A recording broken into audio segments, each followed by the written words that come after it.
You better believe me when I tell you that your words can make you very rich or very poor.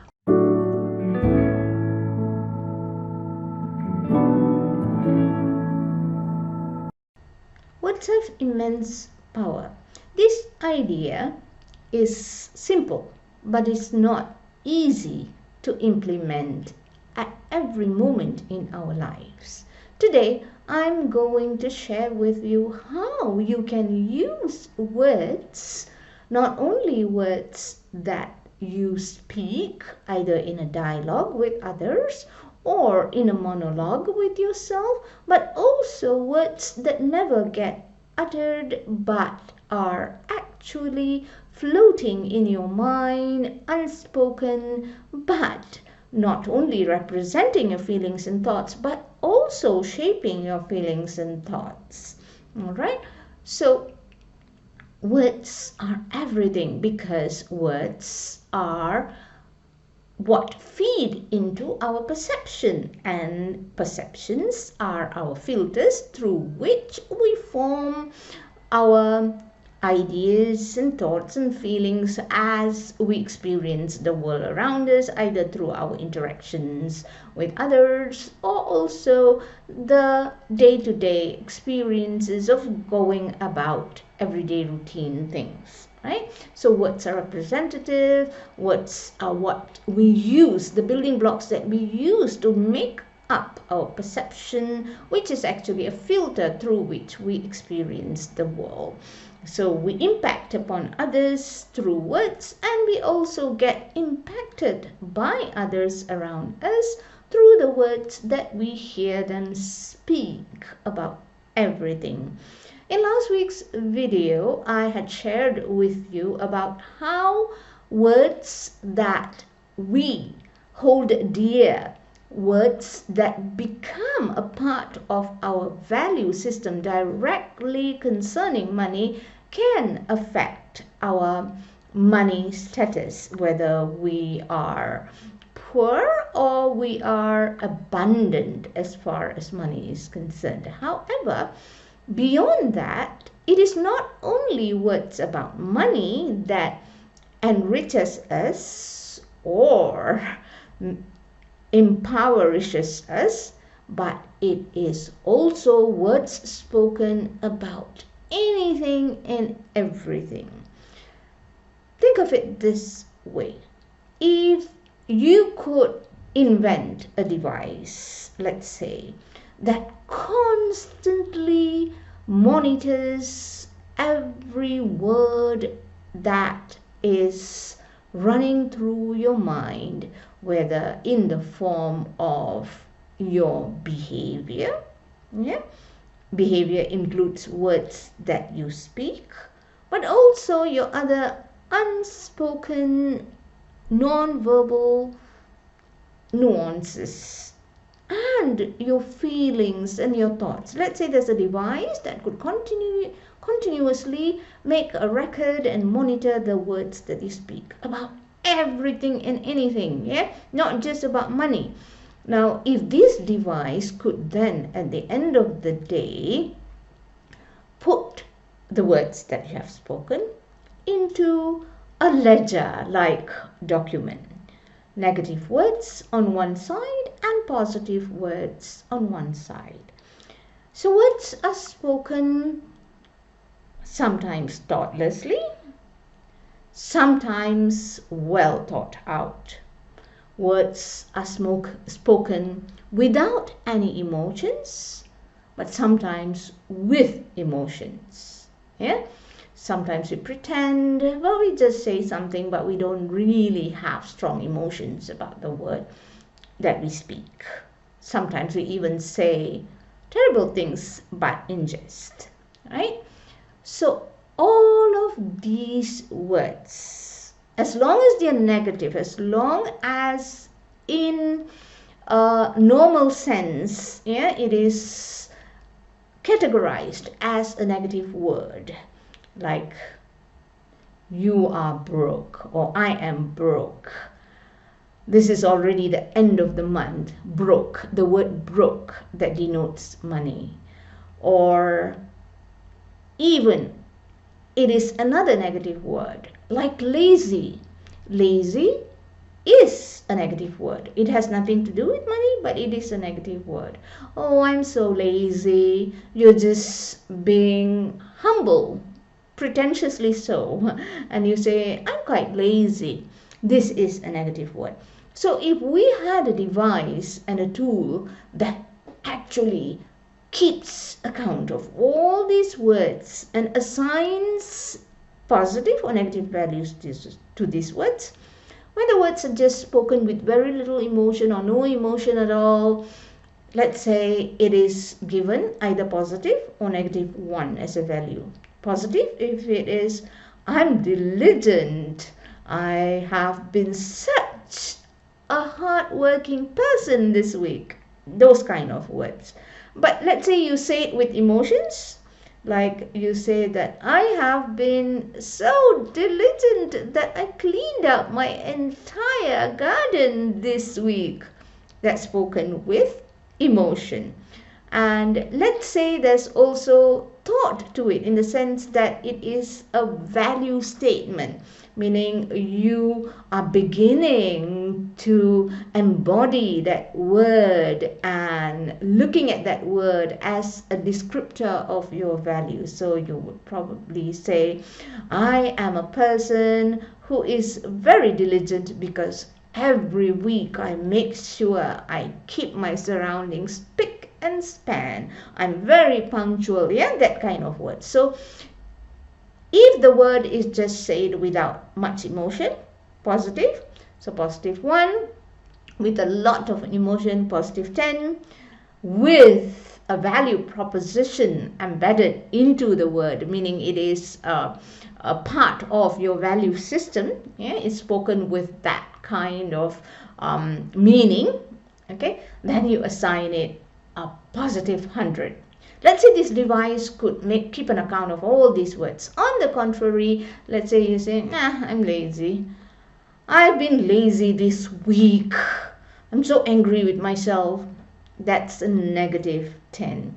And I'm a lazy person. I never get things done habitually. My surrounding is messy. Let's say this could even be a monologue, just something that you say to yourself. Let's say this system, this magical device that we have invented, could give or could assign this kind of words a negative 100. So you have on the positive 1, positive 10, and positive 100, and on the negative end, negative 1, negative 10, and negative 100.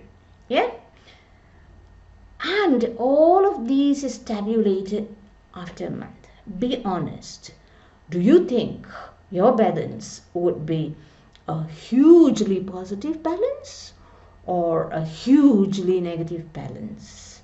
And I'm talking about absolute honesty here, okay? It's not like you go out into the world, you are the most positive person, you're so guarded, you come across, because you've got an image to maintain, right? So maybe you have a role, or you have some kind of title. Yeah, I'm this trainer, I'm this coach. So you go about conducting yourself in that manner when you are in public. But what happens when you come home? What happens when you're alone with yourself? I used to be very guilty of doing things like this. Sometimes when I make a mistake, I would go, duh, what's wrong with you, you dumb person? Well, it wasn't really a person. The other word that came after dumb was not a very nice word I intend to repeat. Yeah, I used to do this kind of things to myself. I was very, very self-critical. And those things count as well. And of course, when you're in the privacy of your home, you might say this kind of things to your spouse or to your children. Imagine if there was a system functioning, an application or a device measuring all of this and tabulating this into numerical value, and you added up everything, and if you looked at it at the end of the month, and that is the amount of money you're going to be paid that month, yeah, even though that's seemingly that's not what happens in reality, this is so true, especially if you take a good look at your life, make changes, and keep a record of what are the corresponding changes that happen on the physical plane, especially relative to money. You will see that what I'm speaking is absolutely true. This is something that I experienced, and I've talked to a number of people who have journeyed through more or less the same kind of upward progression in their lives, where they have managed to reinvent themselves, to have abundance in every aspect of life, including money. This is what they tell me. This is so true.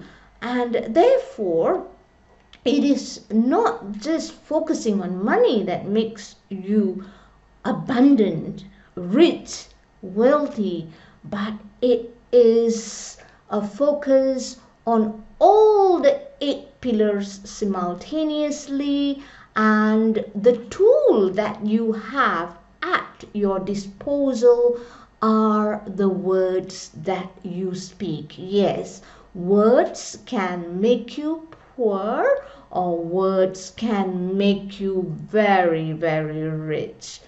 Choose what you want. And as I said, it is not just the words that you speak out loud to yourself and others, but it is also words that are lingering in your thoughts, or words that are representative of your feelings. All of those count, and it's really powerful to reinvent yourself right into the level of your mind, your energy, your individual energy. Your mind is your individual energy, which is actually on the energy plane.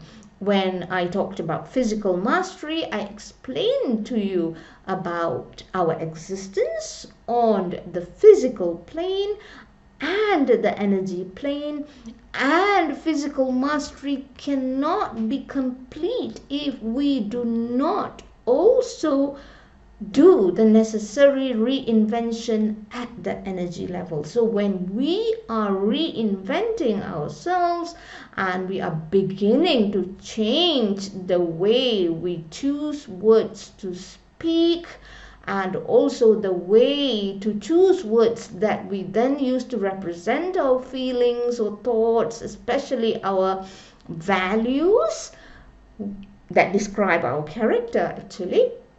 So we need to go all the way into our individual energy on the energy plane, and ideally if we extend a little further and accept that we are energy that is inextricably and intricately connected with every other energy that exists in this universe, then we will find it very easy to only speak good words under all circumstances. I hope this message comes across clear and it is helpful, and let's go, let's do this. Believe me, I have done this. I still falter once in a while, I have to be honest, but what's important is not that you score 100% as in any other exam or test.